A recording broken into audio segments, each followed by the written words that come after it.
지난주에 장례 예배가 한번 있었습니다. 발인 예배와 그 입관 예배, 하관 예배를 드리러 저기 분당과 또 천안을 오고 가면서 많은 은혜를 나눴습니다. 사실 장례 예배는 여러 가지 인생의 마지막, 또 우리가 어떻게 보면 성도들에게 있어서는 시작을 알리는 또 하나의 출발점이기 때문에 많은 은혜가 되어지고 또 많은 도전이 되어지는 시간이기도 합니다. 근데 이렇게 장례 예배를 드릴 때마다, 장례 설교에 관계된 말씀을 드릴 때마다 상당히 많이 주의를 합니다. 말 한마디 한마디가 상처가 되거나 아픔이 될 수 있기 때문입니다. 얼마 전에 읽고 있는 책 중에 그런 내용이 등장을 합니다. 여러 어떤 목회자나 그런 분들의 어떤 인생의 성경 구절 같은 것을 통해서 그들에 관한 이야기들을 본인들이 기술한 것인데, 그 중에 한 분이 그런 분이 있었습니다. 어렸을 때 시골에서 살았는데 부모님이 연달아 돌아가셨다고 합니다. 6개월 텀으로 돌아가셨다고 합니다.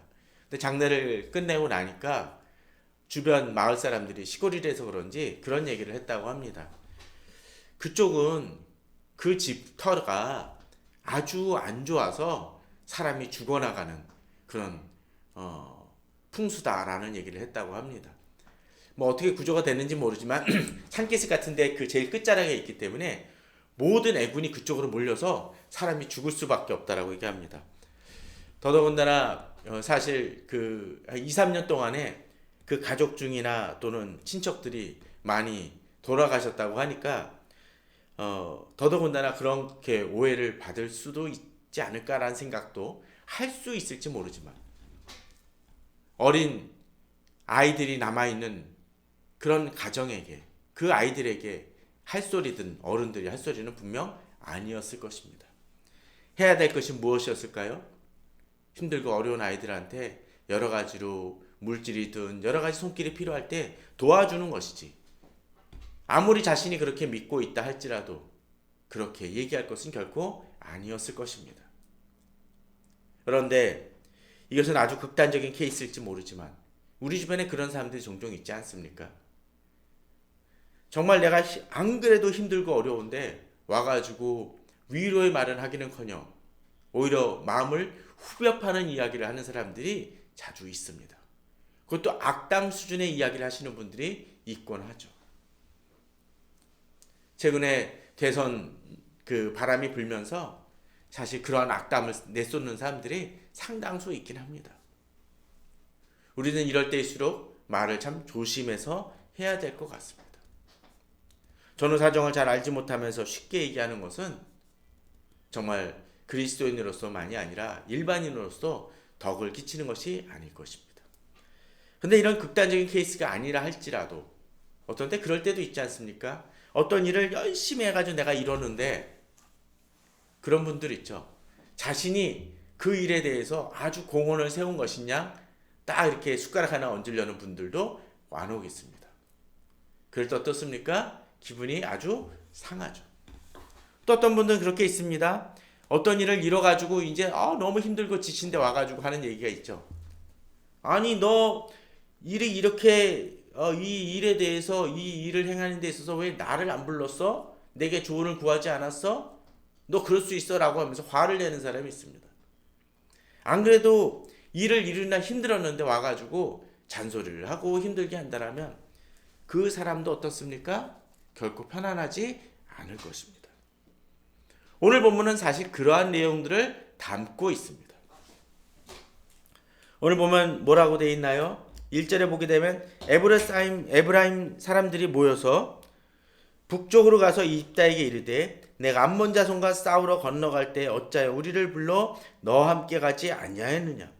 우리가 반드시 너와 내 집을 불사르리라 하니라고 되어 있습니다. 사실 어떤 일을 이루는 데 있어서 국가적 위기가 닥쳤는데 아주 독불장군처럼 자기들끼리만 모여가지고 어떤 일을 해내는 사람들이 있죠. 그럴 때 어떻습니까? 불편해요. 그들이 정말 좋은 성과를 거뒀을지 모르지만 그들끼리만 해서 정말 같이 동참해야 될 때인데 그러지 않은 사람들이 있다면 우리는 그 사람들이 좋은 실적을, 좋은 성공을 거두었다 할지라도 그런 부분에 대해서 지적하는 일은 있을 수 있다라고 생각이 들어집니다. 근데 문제는 정말로 같이 하고 힘써야 될 때 거기에 대해서는 아주 무신경하거나 관심도 갖지 않다가 일이 끝나고 나서, 결과가 좋게 끝나고 나서야 와서 참견하고 숟가락을 얹으려는 사람이 있다라면 이런 사람들은 어떻습니까?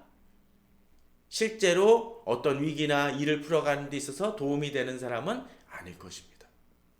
서로 약간은 서운한 것이 있다 할지라도 당장 일을 이룬 사람이 있다라면 그것을 인정해주고 조용히 그들이 회복될 때까지 나중에 기다린 다음에 얘기를 한다라면 얘기는 좀 다를지 모르지만요.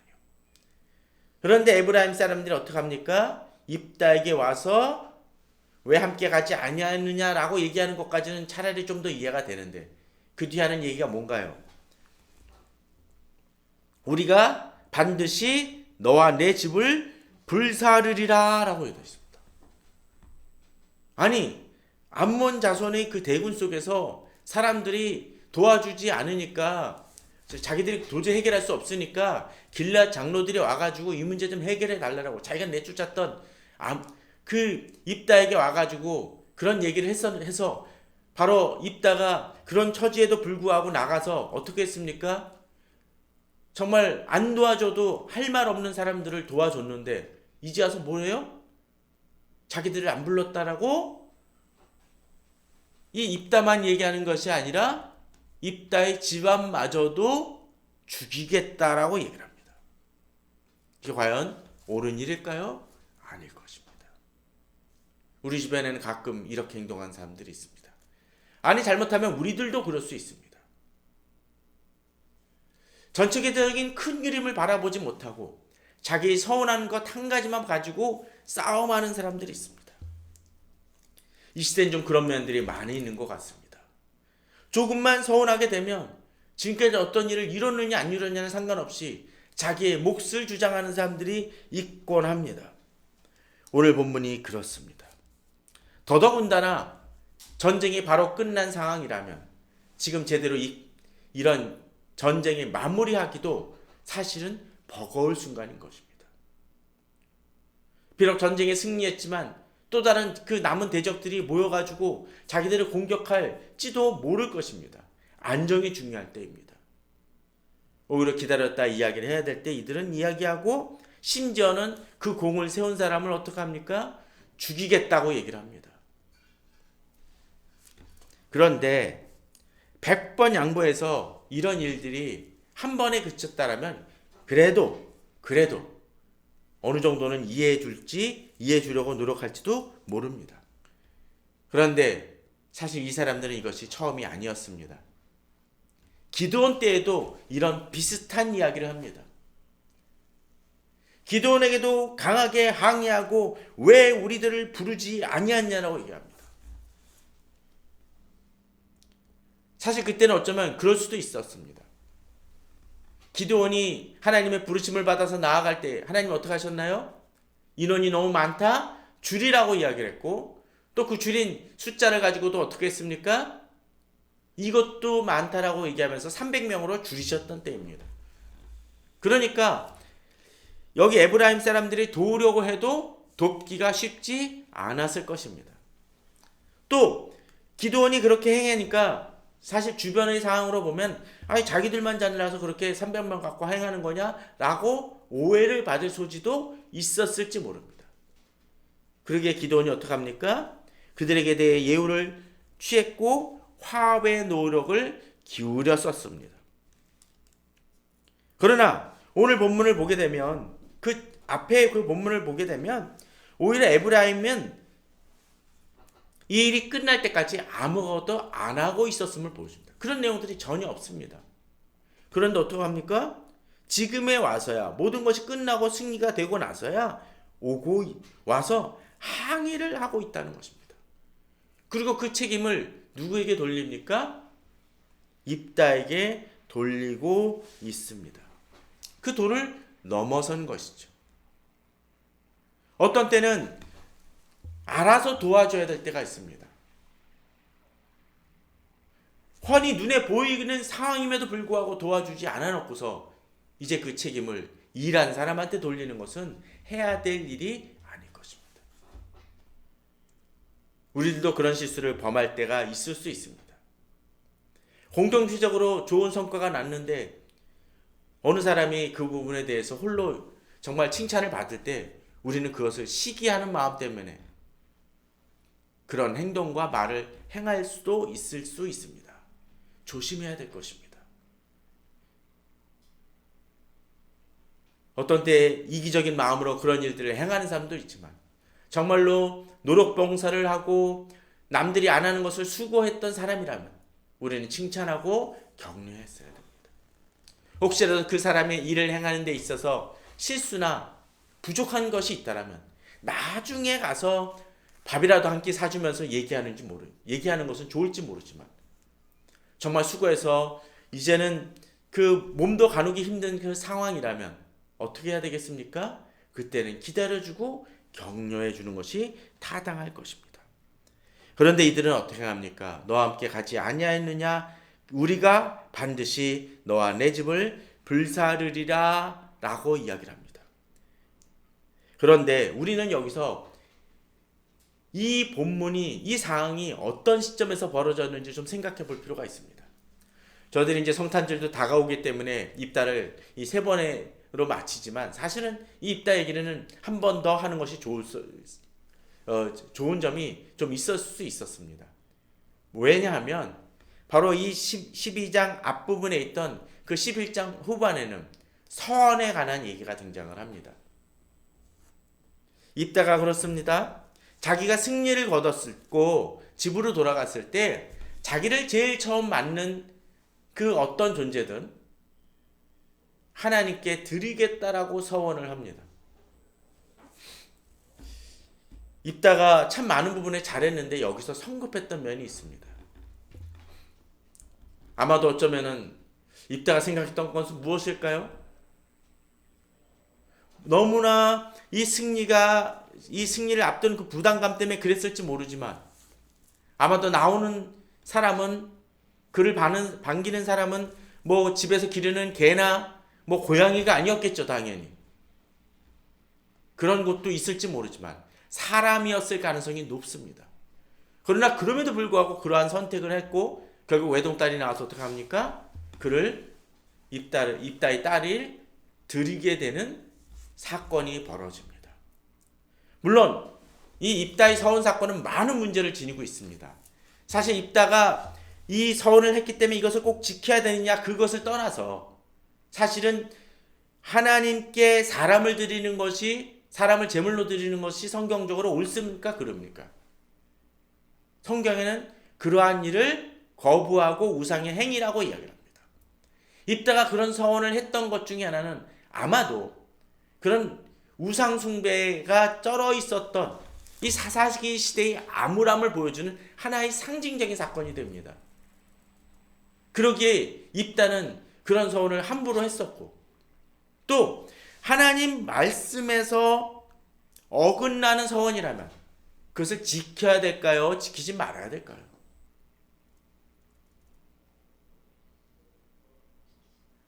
하나님의 말씀이 아니라면 그 서원 자체가 문제가 있습니다. 물론 성경은 서원을 중히 여기고 있습니다. 그러나 잘못된 서원이라면 어떻게 해야 될까요? 그것을 하나님 앞에서 회개해서라도 돌이키고 바꾸고자 하는 것이 타당한 방법입니다. 가끔 그런 서원 하시는 분들 있죠? 내가 이것만 저길 해결되면 하나님께 얼마를 드리겠습니다 라는 서원을 하거나 또는 내가 이거 하면 목회 얘기를 하겠습니다 라고 얘기하시는 분들도 종종 있습니다. 그러나 그런 서원 자체가 귀한 것이었을진 모르지만 정말로 내가 감당할 수 있는 서원인지 또는 내가 정말로 목회 얘기를 간다고 하더라도 목회자로서 준비가 되어진 사람인지도 점검해야 될 것이기에 서원은 함부로 하는 것이 아닙니다. 특별히 입다의 경우처럼 잘못된 서원은 하나님의 말씀에도 어긋나는 서원이라면 고치는 것은 당연한 것입니다. 그러나 입다나 입다의 딸들이 그 마음의 순수성에 있어서만큼은 뜨거웠기 때문에 그들은 이것을 바꿀 수 있다라는 생각을 하지 못하고 그 일을 행하고 맙니다. 물론 어떤 신학자들은 입다가 딸을 드린 것이 실제로 제물로 드리진 것보다는 어쩌면 독신으로서 그의 삶을 드리도록 한 것이 아닐까라는 추정도 합니다. 그것도 가능성이 있다라고도 생각이 되어집니다. 왜냐하면 자기 친구들과 함께 이 독신으로서 죽게 되는 것에 대해서 잠시 한 달 정도를 유보시켰던 것도 사실 그런 연유일 가능성도 있습니다. 어찌됐건 간에 지금 입다의 사항은 어떠했습니까? 12장 1절 앞부분에 입다의 딸 사건이 있었다는 것을 보게 되면 지금 입다의 마음은 어떠했을까요? 찢어질 대로 찢어진 사람이었을 것입니다. 그죠? 자기 딸을 잃었던 상황이라면 또는 서로 딸을 잃지 않은 상황이라 할지라도 그의 마음은 지칠 대로 지쳐 있었을 상황이었을 것입니다. 더더군다나 그가 사사로서 처음 벌인 전쟁이었으니까. 그런데 그렇게 마음이 입다의 딸로 만일 지쳐있는 입다였다라면 바로 지금 이 에브라임 사람들의 이러한 이야기는 어떠했습니까? 마음을 찢을 대로 찢는 그런 행위였을 것입니다. 딸을 방금 잃었는데 자기 집안을 멸하겠다고 한다면 멀쩡한 사람이라 할지라도 아무리 인격이 훌륭한 사람이라 할지라도 그렇게 얘기하는 사람을 가만두고 싶지 않을 것입니다. 이미 몇 년 전이 되어졌지만 세월호 사건이 벌어졌었을 때 단식하고 있는 그분들 유족들 앞에서 먹방이라고 하면서 가가지고 피자 먹고 시켜 먹고 그랬던 사람들 있지 않습니까? 그건 최악입니다. 목회자로서 이런 얘기 쉽지 않지만 인간 말종과 같습니다.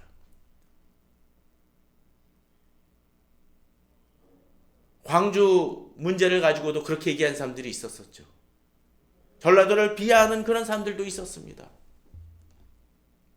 그건 아무리 이야기를 한다 할지라도 이해하려고 한다 할지라도 이해할 수 없는 일들입니다.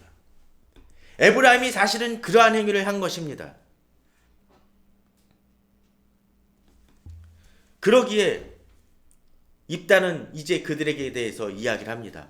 입다가 그들에게 이르되 나와 내 백성이 암몬 자손과 크게 싸울 때에 내가 너희를 부르되 너희가 나를 그들의 손에서 구원하지 아니하노라. 자, 본문을 보십시오. 여기 중요한 포인트가 있습니다. 기드온 때하고는 다릅니다. 기드온 때는 기드온이 에브라임을 부르지 하나님의 명령으로 인해서 부르지 아니한 것이 있었지만 또 그때도 좀 애매한 부분이 있었지만 오늘 본문을 보면 입다가 불렀습니까? 안 불렀습니까? 불렀습니다. 그런데 그들이 어떠했습니까? 도와주지 아니한 것이라는 겁니다. 이것은 무엇입니까? 에브라임 사람들이 거짓말하고 있다는 것이죠. 그럼에도 불구하고 뭐합니까? 와가지고 항의를 하고 있다는 거예요. 지금 있다가 이 얘기를 지금 부르지 아니했다고 해서 또 에브라임 사람들이 지금 입다를 도와주지 않았다고 해서 이 전 구절에 보게 되면 항의를 했었습니까? 항의를 하지도 않았었고 그에 대한 책임을 묻지도 않았습니다. 그들이 도와주지 않았을 때 입다가 행한 행위가 무엇입니까? 3절에 보면 나는 너희가 도와주지 아니하는 것을 보고 내 목숨을 돌보지 아니하고 건너가서 암몬 자손을 쳤더니 에브라임 사람이 도와주지 않았다 할지라도 입다는 나가서 싸웠습니다. 불러도 도와주지 않는. 앞서도 얘기했지만 입다가 이 전쟁을 해야 될 이유가 있었습니까? 없었습니다. 굳이 잘 살고 있는 이 입다를 불러다가 우리들의 사사가 되어서 이 일을 해결해 달라고 얘기했던 사람은 길앗 장로들이었습니다. 버린 사람들이었습니다. 그래서 나가서 싸우는데 또 인원이 부족하니까 에브라임 사람들에게 요청을 했는데도 불구하고 그들이 도와주지 않은 지금의 상황. 그럼에도 나가서 싸웠는데 와가지고 이제 왜 너 그렇게 행하느냐라고 얘기하면서 심지어 뭐라고 얘기합니까? 입다와 그 집안을 멸하겠다라고 얘기하는 것은 최악의 모습을 에브라임 사람들이 보여주고 있다는 것입니다. 저는 그 생각도 해봅니다. 이 에브라임 사람들이 입다를 그렇게 함부로 대했던 이유가 뭘까요? 아마도 기드온 때 기드온이 그들 앞에서 아내가 미안하다라고 얘기하면서 너희들이 더 한 일이 크다라고 얘기를 했던 그 이유 중에 하나는 그들이 조금이나마 그 일들을 행했었고 도와줬기 때문에 지금은 오히려 안정과 함께 하나됨이 필요하기 때문에 이 에브라임 사람들을 돌봐줬었으니까 그들이 업적이 작음에도 불구하고 그들을 인정해줬던 그 기억 때문인지 이 에브라임 사람들은 이제는 그 비슷한 사건을 통해서 이제 더 한 발 더 나아가서 악한 일을 행하고 있는 것입니다. 가끔 사람들은 그렇습니다. 그들이 참 못했음에도 불구하고 인정해주고 또 그들을 격려해주면 아주 자기들이 잘했다라고 착각하는 사람들이 있습니다. 이 에브라임 사람들은 기드온하고의 일이 벌어졌을 때 깨달았어야 됩니다. 오히려 기드온 인격이 대단하구나라고 하면 인정하며 오히려 기드온을 통해서 자기들을 반성을 했어야 되는데 그러지 못했었기에 오늘 이 사람은 어떻습니까? 입다가 도와달라고 했었을 때 그것을 거부했을 뿐만 아니라 이제는 입다가 행한 것을 취하려고 행하는 악한 모습을 보여줍니다. 아마도 에브라임 사람들이 그렇게 행했던 이유 중에 하나는 혹시라도 에브라임이 앞서서 우리가 보았던 것처럼 기생에게서 난 그런 사람이기 때문이었을지도 모릅니다. 너 출신이 비루하잖아. 너 출신이 정말 우리들하고는 다르잖아. 천민과 같지 않아? 가끔 그런 경우 있죠. 나보다 못한 환경에서 나왔거나 공부를 좋은 대학에서 또는 좋은 학교에서 나오지 못한 사람이 있으면 무시하는 경향들이 있습니다. 가진 것이 적으면 그들을 하대하는 사람들이 있습니다. 좋은 직장을 다니지 못하면 무시하는 사람들이 있습니다. 에브라임 사람들은 아마도 그러했던 것 같습니다. 그런데 입다는 이제 강하게 얘기합니다. 여호와께서 그들을 내 손에 넘겨주거늘 너희가 어찌하여 오늘 내게 올라와서 나와 더불어 싸우고자 하느냐. 더더군다나 이 일이 누가 이루신 일이에요? 하나님이 이루신 일인데 그들이 오히려 하나님이 이루신 일을 거스리고 지금 입다에게 대항하고 있다는 것입니다. 그러기에 이제 입다는 어떻게 합니까? 길앗 사람을 다 모으고 에브라임과 싸웠으며 길앗 사람들이 에브라임을 쳐서 무찔렀으니 이는 에브라임의 말이 너희 길앗 사람은 본래 에브라임에서 도망한 자로서 에브라임과 므낫세 중에 있다 하였습니다. 지금 이 본문 속에서 어떻습니까? 입다만 무시한 것이 아니라 길앗 사람들 자체를 무시했기에 하대했기에 이렇게 함부로 말하는 악한 짓을 또 그리고 비록 니들이 공을 세웠다 할지라도 그 공은 니들이 취할 것이 아니야 라고 얘기하는 악한 모습을 에브라임 사람들이 보였기에 이제 오히려 전쟁을 일으켰고 어떻습니까? 어떤 일이 벌어지나요? 자기가 무시했던 사람들에게 공격을 당하고 망하는 모습을 이 에브라임 사람들은 보여주고 있다라는 것입니다. 그런데 본문은 5절 6절은 참 끔찍한 사건이 벌어집니다. 십볼렛 발음의 문제로 인해서 공격을 당하죠. 이거 꼭 무슨 차 모델 무슨 회사 이름 같기도 합니다. 잘 발음을 하게 되면 어원이 그건지 아닌지는 잘 모르겠습니다. 나중에 한번 알아본다 하면서도 계속 못 알아보고 있습니다. 관심 있는 분 한번 뒤져보시기 바랍니다. 그런데 참 성경에서 왜 하필 이 십볼렛이실까요? 왜 그럴까요? 전 그 생각을 해봅니다. 바로 에브라임 사람들이 이 길르앗 사람과 입다를 뭐로 무시합니까? 그들이 출신의 문제를 가지고 공격했지 않습니까? 그런데 이들이 지금 이제 똑같이 뭐로 당합니까? 바로 이런 발음의 문제들, 출신의 문제로 인해서 바로 자기들은 잘났다고 생각했던 그 출신의 문제로 그들이 처벌받는 모습이 벌어지고 있다는 것입니다. 우리는 어떤 때 남을 무시할 때 내가 똑같이 그렇게 무시당하거나 공격받을 수 있다는 것을 우리는 좀 알아야 됩니다. 정치인들 중에도 가끔 그런 분들이 있지 않습니까? 부동산 문제를 그렇게 공격하다가 자기가 부동산 문제로 되려 더 크게 당하는 사람들도 있습니다. 어떤 때는 도덕성을 이야기하다가 자기 도덕성으로 인해서 공격당하고 아주 정계 은퇴를 하는 사람들도 있습니다. 그것이 정치에서만 있다라고 생각하지 마시기 바랍니다. 지난번에도 얘기했지만 이 시대는 관용의 부분을 너무나 약해진 시대입니다. 어떤 사람이 잘못하면 너무나 쉽게 공격을 합니다. 그러나 그러지 마시길 바랍니다. 상대방에게 쏜 화살이 내게로 날아올 수도 있다는 것을 기억해야 됩니다. 그러기에 오늘 이 에브라임 사람들은 6절에 보게 되면 그때 에브라임이 사람의 죽은 자가 42,000명이었다라고 나옵니다.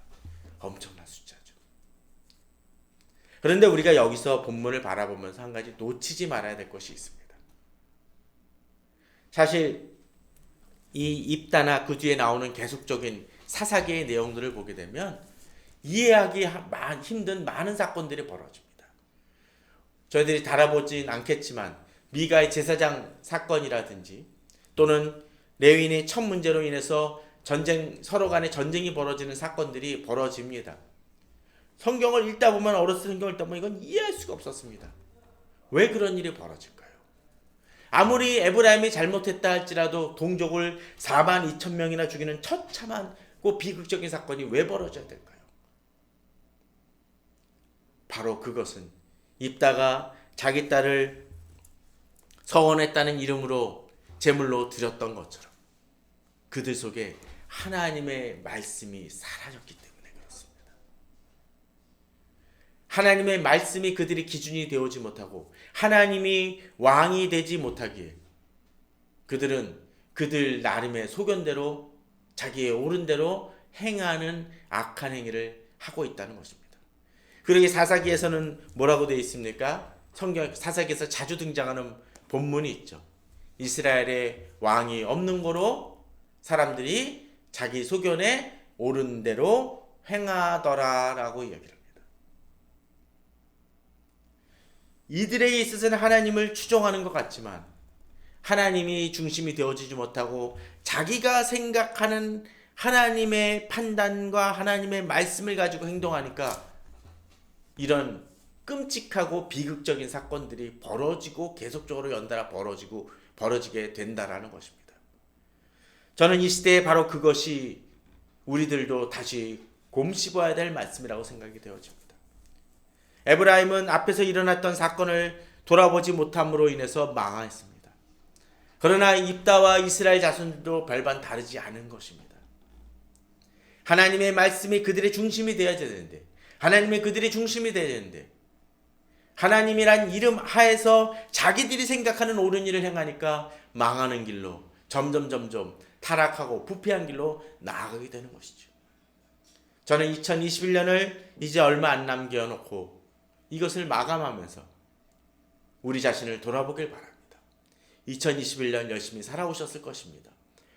코로나로 인해서 또는 여러 가지로 인해서 어렵고 힘든 시기를 우리는 살아왔습니다. 그러나 이 시기 속에서 우리는 무엇이 기준이었는지를 돌아보시길 바랍니다. 하나님의 말씀이 기준이 아니었다라면 이제 2021년 정리하면서 우리 자신을 다시 점검해보고 하나님의 말씀을 바로 세우는 우리가 되었으면 합니다. 그럼을 통해서 2022년을 하나님의 말씀을 중심으로 하나님이 진정 우리에게 말씀하시는 것대로 우리가 판단 내리고 기준을 세워나가는 우리가 되길 바랍니다. 그러할 때 진정으로 2022년이 하나님 앞에서 더욱더 복된 한 해가 되어질 것입니다. 다 같이 기도하시겠습니다.